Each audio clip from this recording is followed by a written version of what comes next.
Hey, what's going on, everybody? Movie Fam here, and yeah, thanks for joining me for another Friday night. We got the Movie Fam's horror review, double feature for you, which is Blood for Dracula and Prisoners of the Sun. Yeah. Alright, let's get into this. Alright, Blood for Dracula. This was the other Andy Warhol horror movie. Even though he didn't direct it, he just produced it. But this is the companion piece to Flesh for Frankenstein, which I reviewed a couple months back.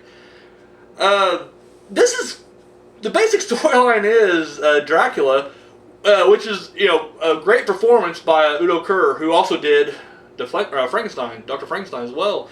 And anyways, he's Dracula, and now I never read the Bram Stoker's Dracula, but I think in that vampires were allowed to be out in daylight, and it's the same here. He didn't like it, and it kind of weakens him a little bit. But for the most part, he's okay. And crucifixes don't bother him.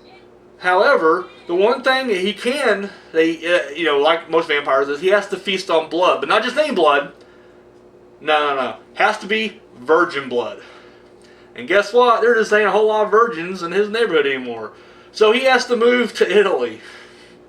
Guess there's a lot of virgins in Italy, I guess. They do have virgin olive oil, so who knows. Anyway, so that's the premise. And he meets him and his assistant, they meet a family.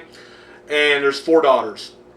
And he's hoping, hey, hope there's some virgins here. And then he can make one his bride and feast on her for a while to keep him going. The movie itself, I'm not gonna lie, I had really high hopes for it because I really dug Flesh for Frankenstein, and I was like, all right, this is gonna be more along those lines, and it really wasn't. I mean, it has such a ridiculous premise, and it is a ridiculous movie, but I found myself more just waiting for it to kind of move along. Like, I wasn't waiting for it to be over, but I was just kind of like, oh, can we get to the next thing here? Because it's weird, you're almost on Dracula's side, and it's funny because like the guy who kind of becomes a hero toward the end of the movie, he's a help. He's the help. It's kind of like a farmhand, and who's banging like 2 of the 4 daughters, which they're all lying saying they're virgins. So because even though Dracula's not letting himself know that he's a vampire, he has made it clear that he wants a virgin bride.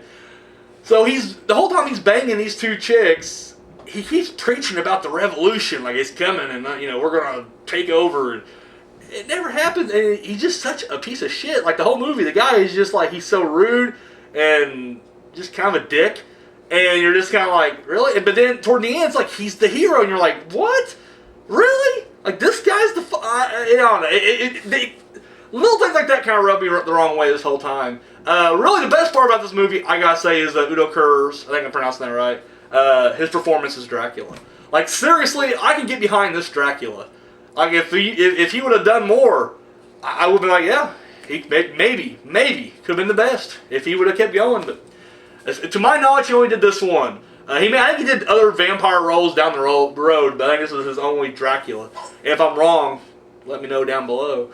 The one thing I did like about it was toward the end when our hero, I forget names, but he decides it's time to take Dracula out, chops his arm off, right, and we get like this Monty Python scene, like just ridiculous amount of blood squirting out, right, and I'm like, it's like kind of Monty Python, but it really gets like Monty Python later on because he chases him and lops off not just another arm, but then like a leg, and you're like, holy shit! And sure enough, it's a lot like Monty Python and the Holy Grail. It's fucking brilliant. But like I said, to get to that, it's just kind of there's a few softcore scenes. Not gonna lie, the women ain't really wasn't doing much for me. Not gonna lie. But the fact they were sisters kind of adds to the dirtiness because they were playing with each other as well.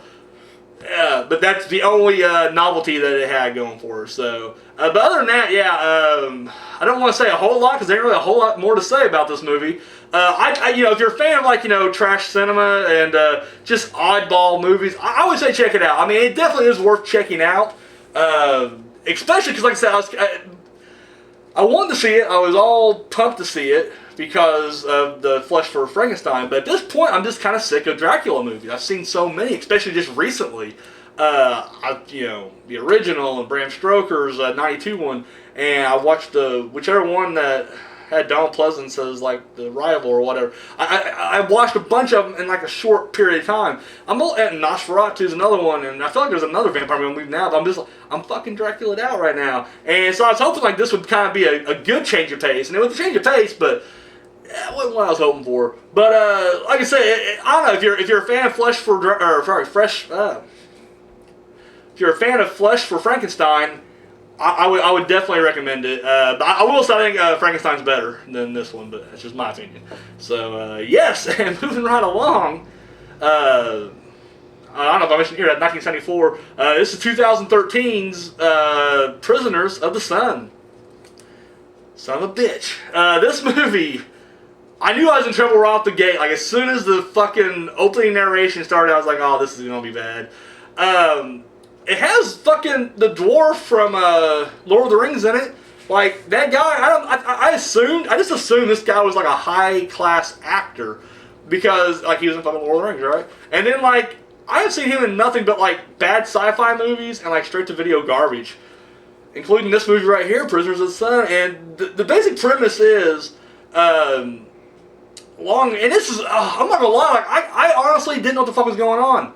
Like, the first 5 minutes, I was like, what?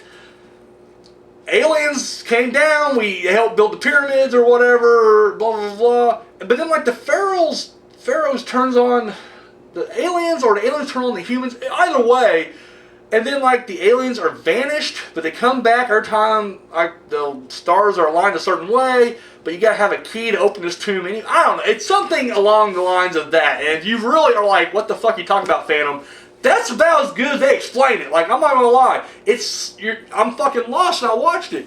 And so, you got all these different people coming together. This movie is like 80-something minutes long, and it takes like 40 fucking minutes just to get to the goddamn pyramid. I'm not making this up. And it's not like good build-up.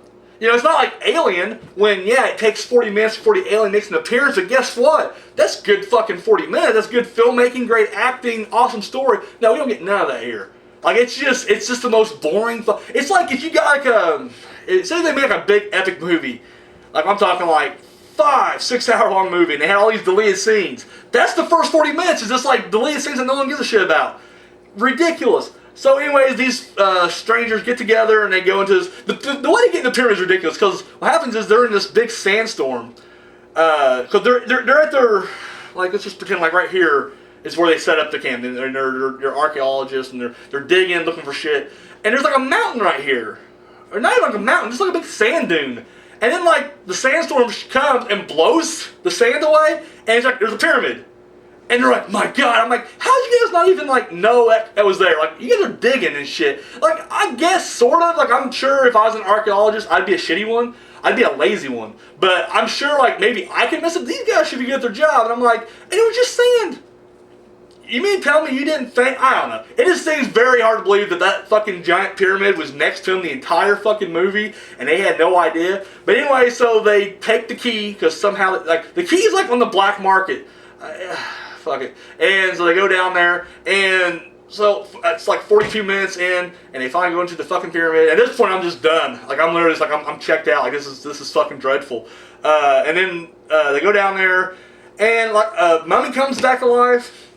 Starts killing them. The editing in this movie is so bad. Like, it's just like, you don't know what the... And it's just like they go from scene to scene. Like, and not just like editing-wise, but like the characters are just like going from scene to scene. Like, at one scene they'll all be, like, maybe someone's pissed about something, but the next thing he's just like, let's go figure out what's going on. And you're just like, what? Like, are you kidding? And same thing, like, literally, like, people will screw people over, and then they all just go back together and hang out, and they go to the next... And you're like... You get the feeling, like, literally... Like, they were just kind of shooting pages day by day, like, out of order. And the director kept assuring them, like, hey, don't worry, we'll fix it in post. And they never did fix it in post. And they just threw the shit together. Horrible fucking movie. Bad effect. I was hoping for a bad movie, if that makes sense. Like, I was wanting, like, a bad asylum mockbuster. Like, that's what I thought I was getting. Like, when I saw the movie, I was like, oh, this is going to be great. Like, this is going to be just really cheesy, hammy, fucking, like a bad Mummy ripoff or whatever. And it's not. It's just bad. Like, it's like if the asylum movies were taking themselves really seriously. Like, you know, they take themselves seriously on a certain extent, but they're so cheesy that, you know, they don't quite get away with it. Here, it's just like, no, we're making a serious fucking movie. This is going to win Oscars. This is going to be the next step in horror adventure. And that's the thing, like, there's not much horror in this movie. In fact, she fell asleep during it, which that's not really saying much. She falls asleep during any of my movies. But we're watching it, and she's like, this is a horror movie? I'm like, yeah, it's supposed to be. You don't get no horror stuff until like an hour into it. Anyway, so yeah, it got really bad, and then like it just quickly ends. Like literally, it's just like 10 scenes strung together, and then it ends. I don't know. Was not a fan. I do not recommend this movie. I will always say, like, that's usually my line. Like, listen, I didn't like a movie, but I recommend you guys check it out and form your own opinion. I'm saying stay the fuck away from this. Like, there's no way there's a single person out there who is like, I want to watch Prisoners of the Sun, and I'm going to love it. No, it ain't going to happen. It's a horrible fucking movie. It's bad on every level. The acting is really, it's like daytime soap acting, the like bad daytime soap acting.